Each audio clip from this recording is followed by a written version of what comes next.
Hi friends, అందరికీ నమస్కారం. నేను ఈరోజు కొత్తగా యూట్యూబ్ ఛానల్ స్టార్ట్ చేశాను. అందరికీ ముందుగా కార్తీక పౌర్ణమి శుభాకాంక్షలు. మీ అందరి సపోర్ట్ నాకు తప్పకుండా. సడన్గా గుడికి వెళ్ళాలి అని డిసైడ్ అయ్యాం. ఆ తర్వాత మా మెస్లో దొరికిన గోధుమ పిండి ప్రమిదలు చేసుకొని, అవి కూడా మా ఫ్రెండే చేస్తుంది ప్రమిదలు.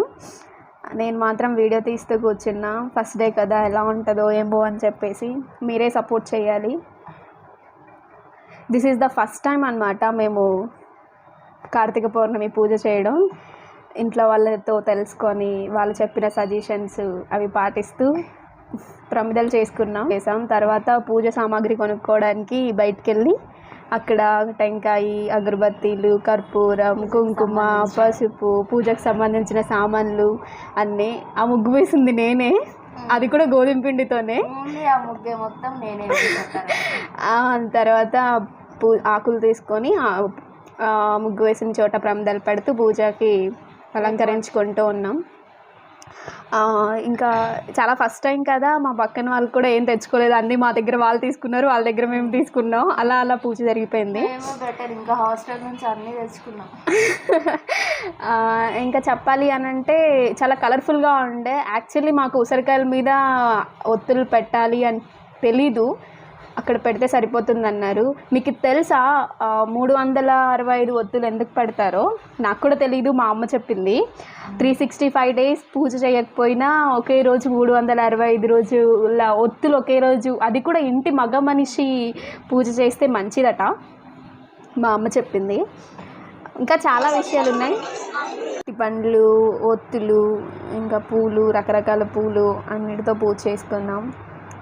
ఇంకా తర్వాత ఇది చెప్పండి, అగ్గిపెట్టెతో కానీ క్యాండిల్తో కానీ దీపం ముట్టేయకూడదు అని చెప్పేసి విన్నాను. అది మీకు కూడా తెలిస్తే కాస్త కామెంట్ చేయండి. ఇంకా చాలా అసలు ఇంకో విషయం చెప్పండి, 3 అగరబత్తులు వెలిగిస్తారా లేదా 2 వెలిగిస్తారా? నాకు మా ఫ్రెండ్కి అది కొంచెం చిన్న గొడవలాగా అయ్యింది అక్కడ. 2 లేదా 4 వెలిగిస్తామని. ఇంకోటి ఏంటంటే, మేము 7 ప్రమిదలు పెట్టి పూజ చేసాము. అది కూడా చెప్పండి, సజెస్ట్ చేయండి, మాకు తెలీదు.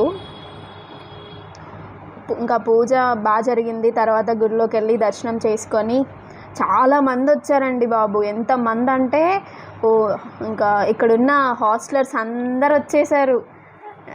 అందరూ అమ్మాయిలే, ఇంకా అమ్మాయిలే వస్తారులేండి మ్యాక్సిమం. ఎందుకంటే మంచి భర్త రావాలి అని చెప్పేసి ఇప్పటి నుండి పూజలు చేస్తూ ఉంటారు కాబట్టి అందరు అమ్మాయిలే వచ్చారు. ఇంకా వనభోజనాలు స్టార్ట్ అయిపోయాయి అక్కడ.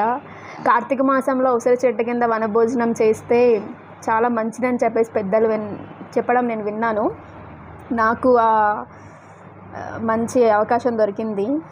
ఇంకా పప్పు, సాంబార్, ఇంకా చట్నీ, పులిహోర పెట్టలేదండి. ఆ పులిహోర కోసం కూడా మా ఫ్రెండ్ నాతో గొడవ.